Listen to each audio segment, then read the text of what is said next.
I need your space. Mom, it's time you figured out your next steps elsewhere. Juno's words hit me like a freight train. Standing in the doorway of my own home, I was confronted with a reality I had never anticipated. My daughter, my own flesh and blood, demanding I leave my home for her convenience. Juno, this is my home, I managed, my voice steady despite the turmoil inside. It's just with the baby coming, I need more space and you have your studio, right? Can you just find somewhere else for a bit? Juno's tone softened, but her eyes were unyielding, a mirror of her father's stubbornness. Graham, leaning against the kitchen counter with a cup of coffee in hand, finally spoke up. Eloise, maybe it's not such a bad idea. A change of scenery could do you good. We need to think about what's best for Juno right now. I looked between them, my family, sensing the divide that had grown over the years. It wasn't just about space. It was a culmination of years of bending backwards for them, of making sacrifices. My transition to freelance work wasn't just a career choice. It was a necessity to keep our lives afloat while Graham struggled with his career and to provide for Juno's ambitions. Best for Juno, my voice cracked, the weight of my sacrifices pressing down on me. And what about what's best for me? Does that not matter anymore, Eloise? We're just asking for a little compromise for family, Graham added, his voice attempting warmth but edged with an expectation of compliance. A little compromise, I laughed, a hollow sound. That seems to be all I've ever done, compromise my time, my career, my dreams, and now my home. Juno's gaze faltered, but her resolve did not. Mom, please. It's not forever. Just until I get back on my feet after the baby is born. I stared at them, the reality of my situation sinking in. My family saw me not as a pillar, but as an obstacle, an inconvenience in their lives that could be moved aside when no longer needed.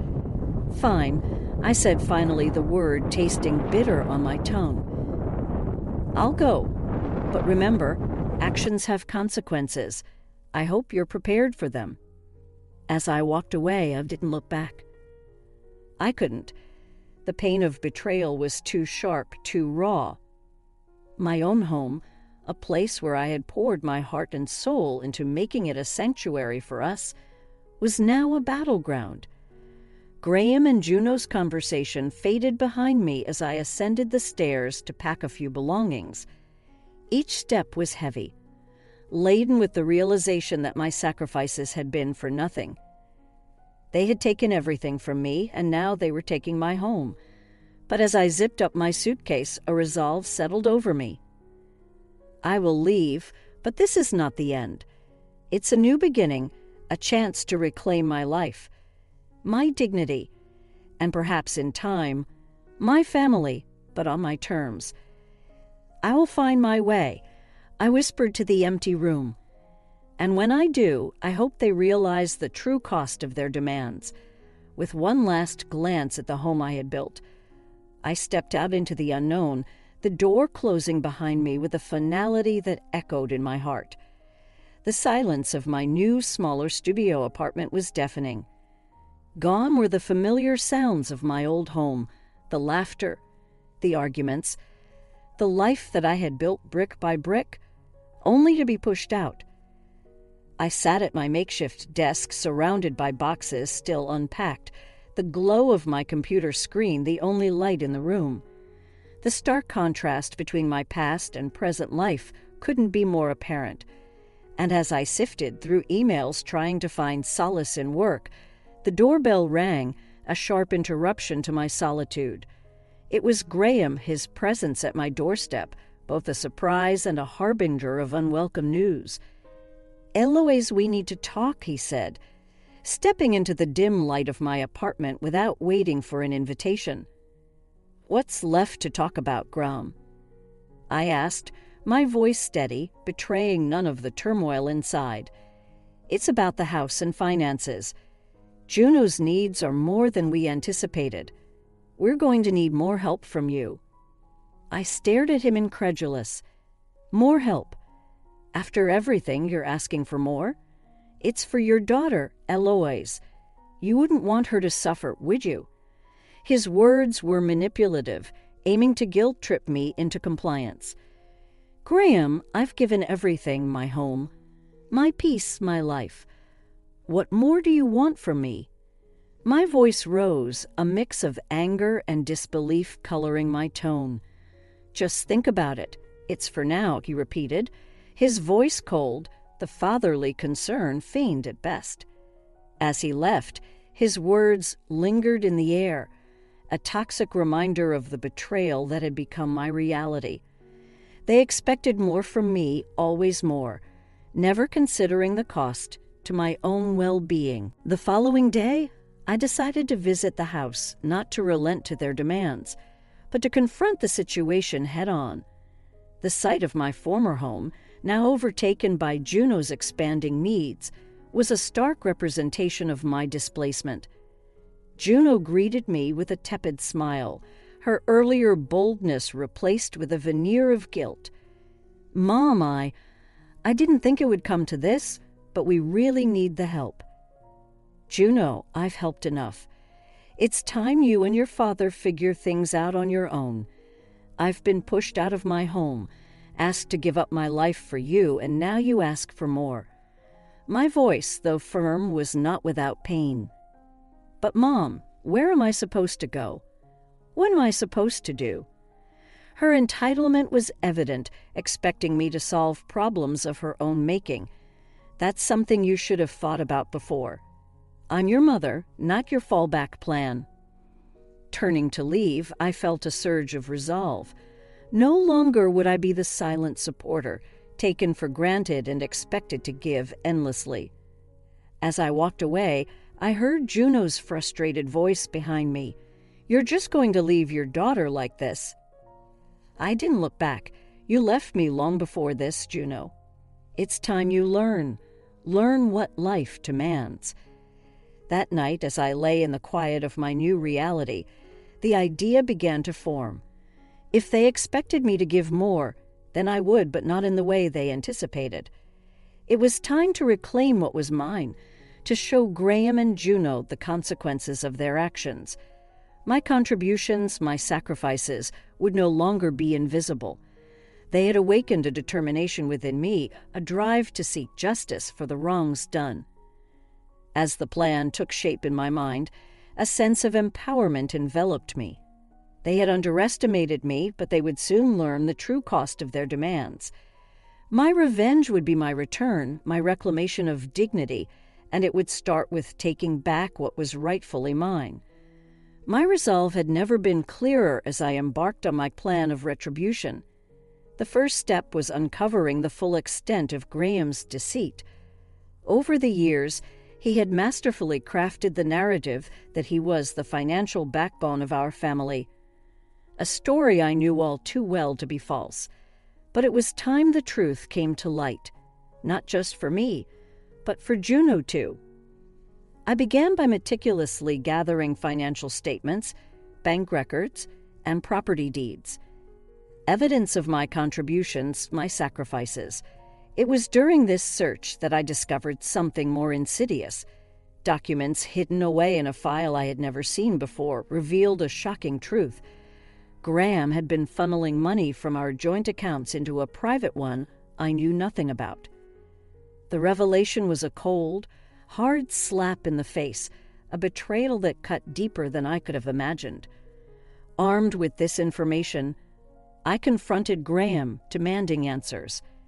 "Graham, what is this?" I slammed the documents on the kitchen table in front of him, the numbers and transactions a glaring testament to his betrayal. He looked up, his expression a mix of surprise and guilt. "Eloise, it's not what you think.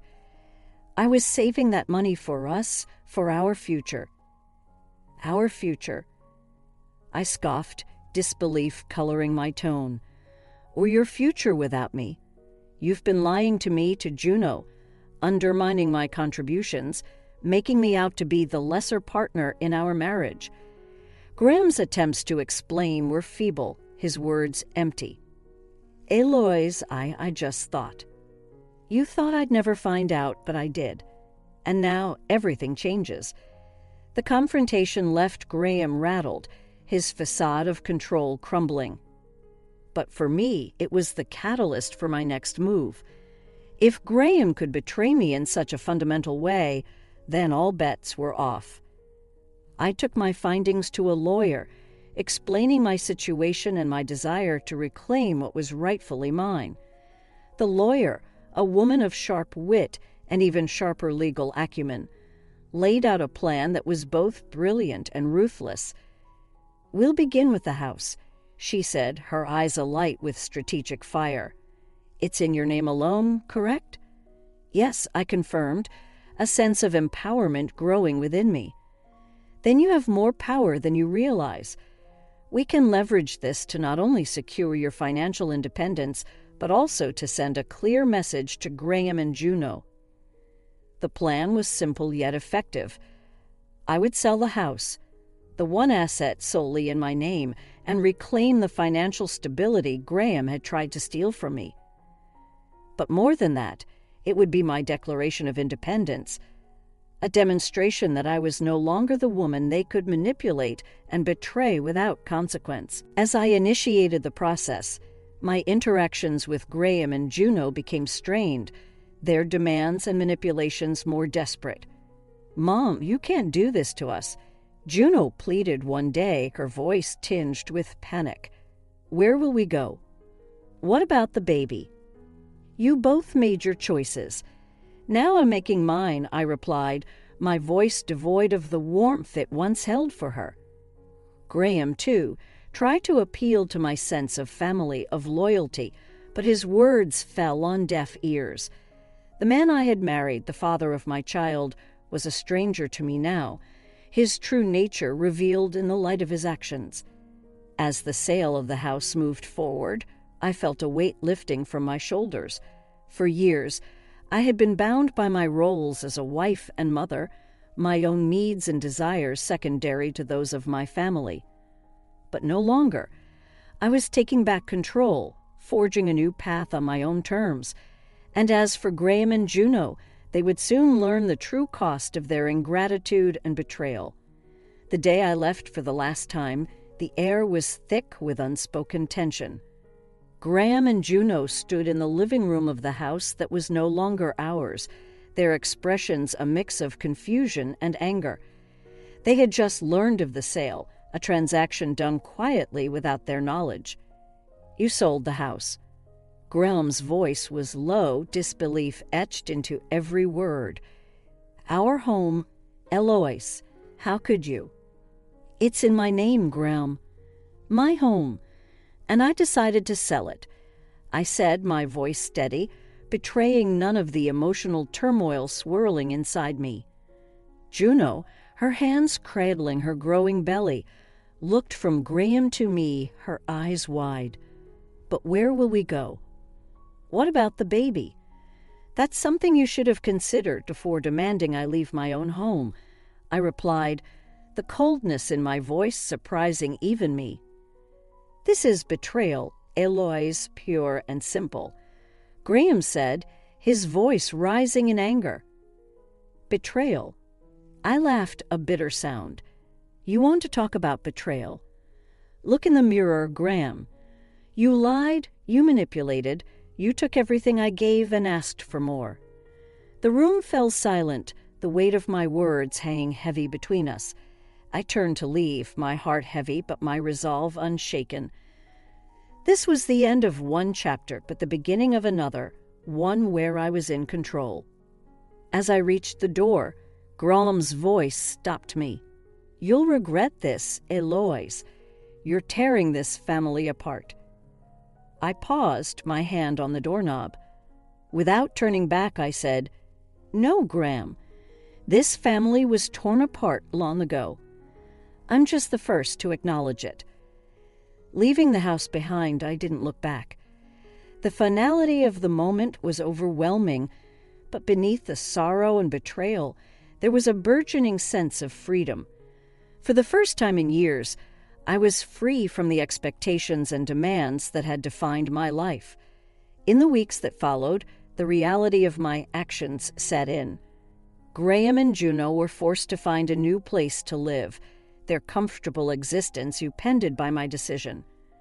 Rumors and whispers followed me in our small community, some sympathetic, others critical. But none of that mattered.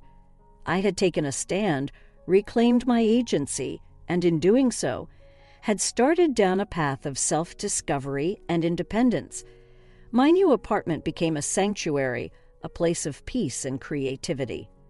Work flourished as I threw myself into projects, my graphic design business thriving as never before. In the quiet moments, I found a strength I didn't know I had, a resilience forged through years of sacrifice and hardship. The phone calls from Graham and Juno became less frequent, their attempts to guilt me into reversing the sale unsuccessful. Each call was a reminder of the chasm between us, a gap that had widened too much to ever fully bridge. One day, as I sat at my desk, the sun setting outside my window, I realized I no longer felt anger or bitterness toward Graham and Juno. Instead, there was a sense of pity for them, for their inability to see beyond their own needs and desires. I had moved on, building a life that was truly mine, free from the constraints of my old one. The sale of the house, once a source of contention and pain, was now a symbol of my liberation, a decisive step toward a future filled with possibility. And as I looked forward to what lay ahead, I knew that the best revenge wasn't the pain I had inflicted on Graham and Juno, but the life I was building for myself, one where I was no longer a victim of their selfishness and deceit.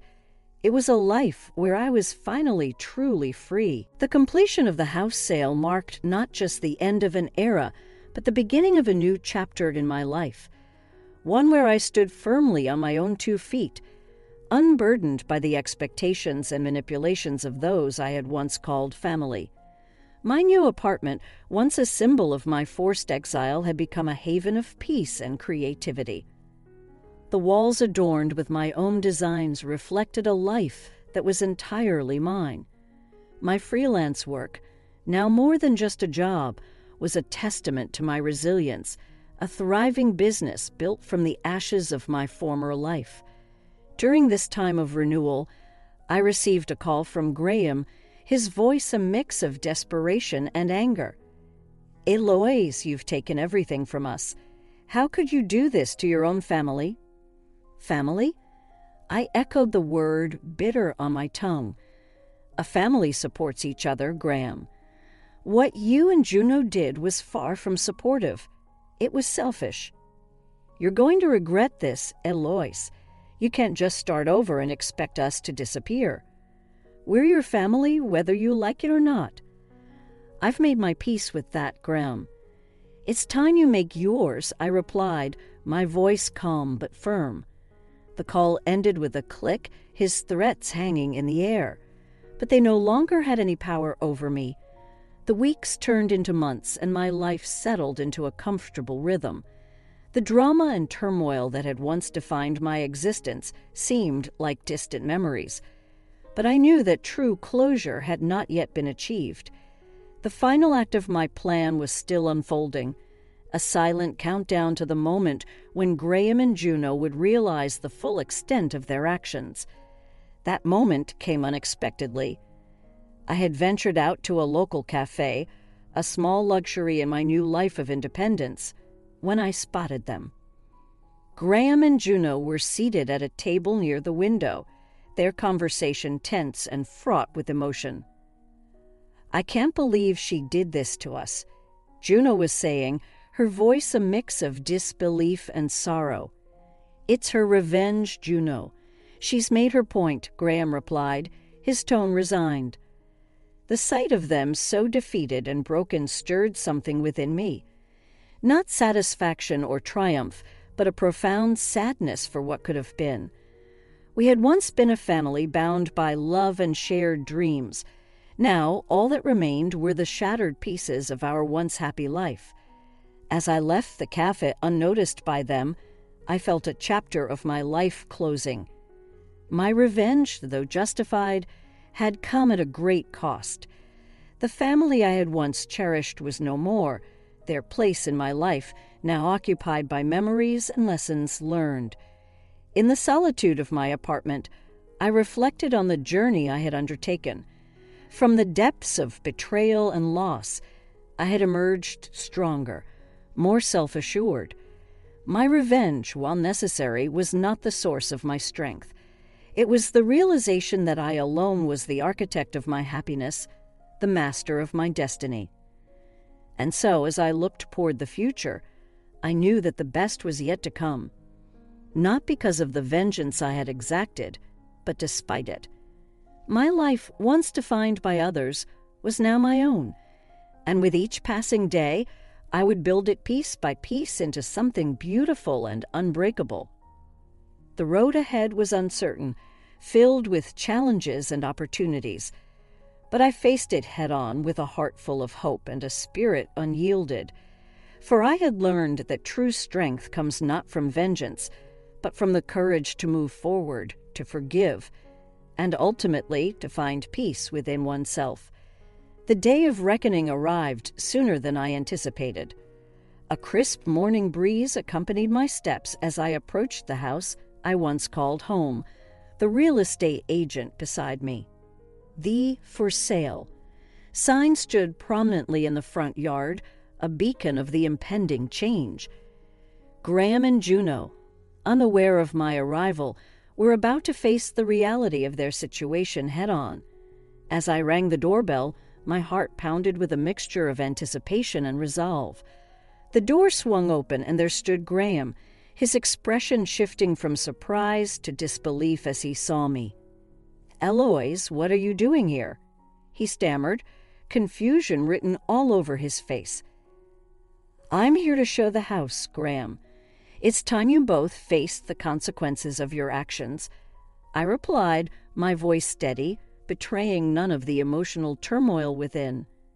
Juno appeared behind Graham, her eyes widening in shock. "You can't be serious. Mom, you're really going through with this?"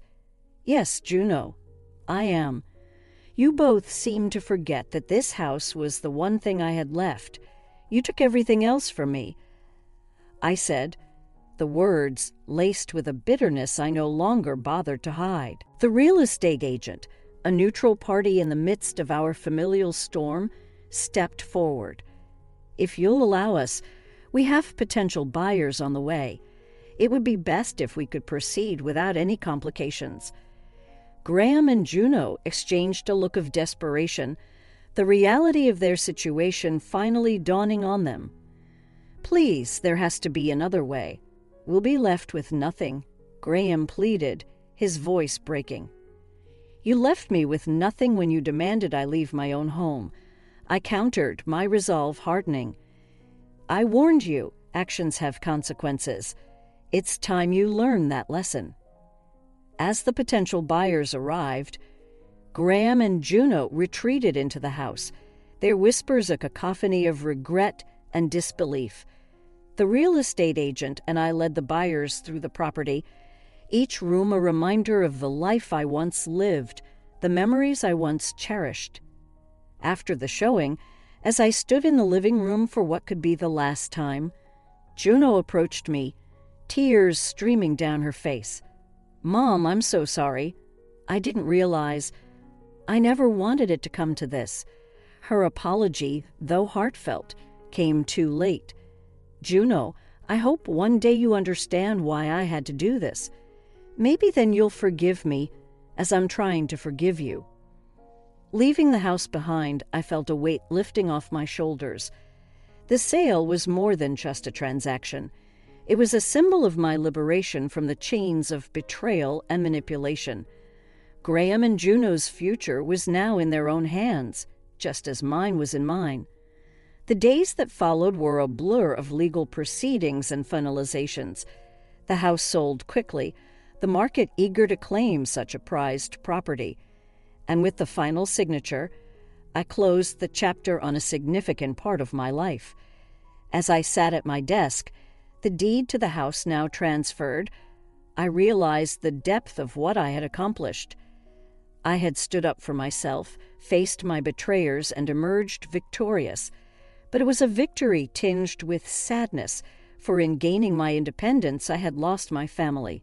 Yet, as I looked toward the future, I knew that this was only the beginning. My journey of self-discovery and empowerment was far from over. I had found strength in my solitude, resilience in my resolve, and a sense of peace in my decisions. Graham and Juno's path would be their own to forge, just as mine was now solely in my hands. The road ahead was uncertain, but I faced it with a newfound confidence, ready for whatever challenges and opportunities lay ahead. The aftermath of the house sale was like a storm that had passed, leaving behind a trail of devastation and a new uncertain path forward. Graham and Juno, now without a home, were forced to confront the reality of their situation. The comfortable life they had known at my expense was gone. I heard about their struggles through the grapevine, the small town's network buzzing with gossip. They had moved into a small, cramped apartment, a far cry from the spacious comfort of the home I had sold. It was in this setting that I decided to confront them one last time, to see for myself the consequences of my actions. Knocking on their door, I braced myself for the encounter. Juno answered, her appearance a stark contrast to the vibrant, confident woman she once was.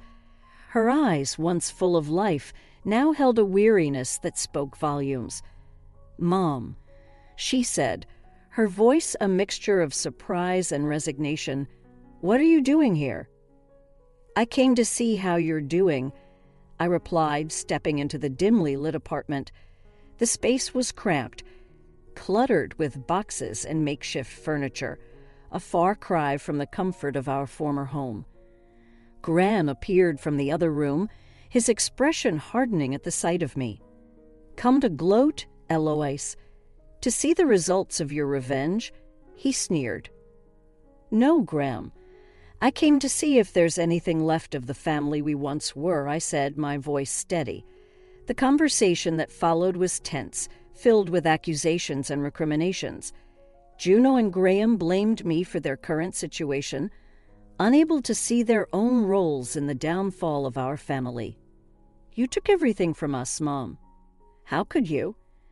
Juno's voice cracked with emotion, her earlier bravado gone. "I did what I had to do, Juno. You and Graham made your choices, and I made mine," I replied, the pain of our broken relationship evident in my words. As the conversation unfolded, it became clear that the chasm between us was too wide to bridge. The pain and betrayal had left deep scars, too deep for easy forgiveness or reconciliation. Leaving their apartment, I felt a mix of emotions. There was sadness for the family we could have been, anger at the years of manipulation and disrespect, and surprisingly, a flicker of hope. Hope that maybe this ordeal would be a wake-up call for Juno and Graham, a chance for them to reflect on their actions and perhaps find a way to change. The walk back to my apartment was a reflective one. I had sought revenge, and I had achieved it. But at what cost?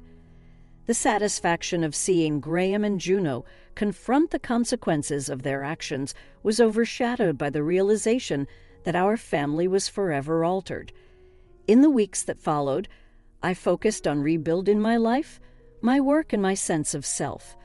The drama and revenge that had consumed me were now in the past, a chapter closed.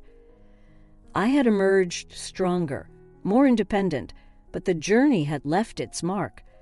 The lesson was a hard one, learned through pain and loss. True strength comes not from vengeance, but from the ability to move forward, to forgive oneself, and to find peace in the aftermath of turmoil. And so, as I continued to build my new life, I held on to that lesson. The future was uncertain, but I faced it with a heart open to new beginnings and a spirit healed from the wounds of the past. The road ahead was mine to shape, and I stepped forward with determination and hope, ready for whatever lay ahead. Years had passed since the house sale, years in which the silence between us had grown into a chasm seemingly insurmountable. I had moved on, my life now filled with new challenges and achievements, my past with Graham and Juno a distant if painful memory. It was a crisp autumn morning when I received a letter, its handwriting unfamiliar, the return address bearing Juno's name, a name that stirred a myriad of emotions within me. With a deep breath, I opened the envelope, bracing myself for what might be inside. "Dear Mom," the letter began, each word heavy with an emotion that seemed to reach out from the page. "It's taken me years to find the courage to write this.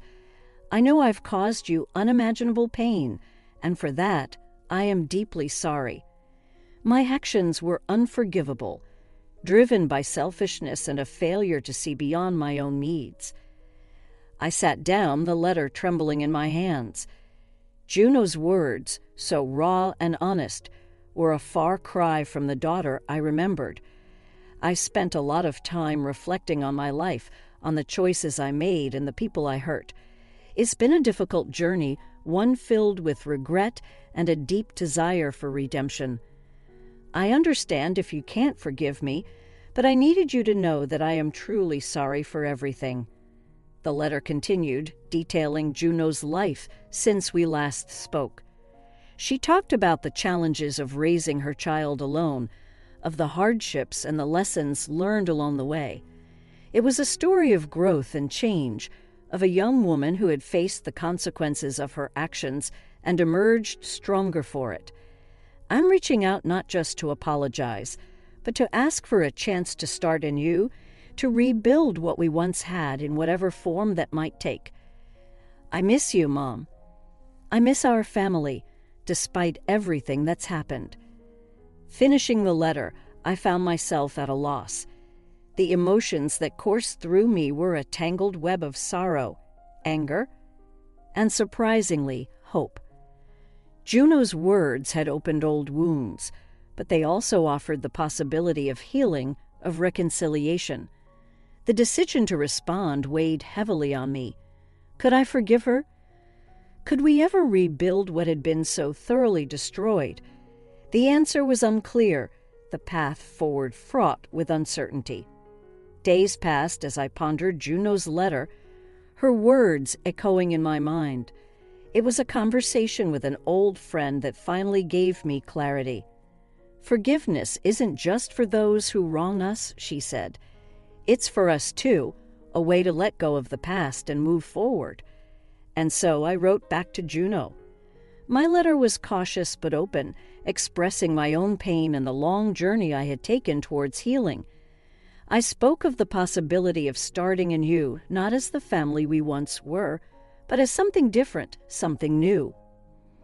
"Let's take it one step at a time," I wrote.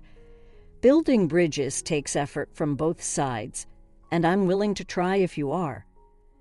Sending the letter was like releasing a breath I hadn't realized I'd been holding. Whether Juno and I could truly reconcile remained to be seen. But the door was open, a crack of light in the long darkness that had separated us. The days turned into weeks, and eventually Juno replied. Her response was filled with gratitude and hope, a mirror of my own cautious optimism. We agreed to meet, to talk face to face after so many years apart. Sitting across from her that day, I saw not the selfish young woman who had demanded so much from me, but a mature, thoughtful individual who had faced her demons and emerged stronger. The conversation was difficult, filled with tears and apologies, but also with laughter and shared memories. It was the beginning of a new chapter for us, one marked not by the pain of the past, but by the promise of the future. Forgiveness had opened the door to a new relationship, one built on understanding, respect, and love. As I looked at Juno now, not just my daughter, but a fellow survivor of life's trials, I knew that the path ahead would not be easy, but for the first time in years, I felt hopeful about the journey we would take together, hand in hand, towards a brighter future.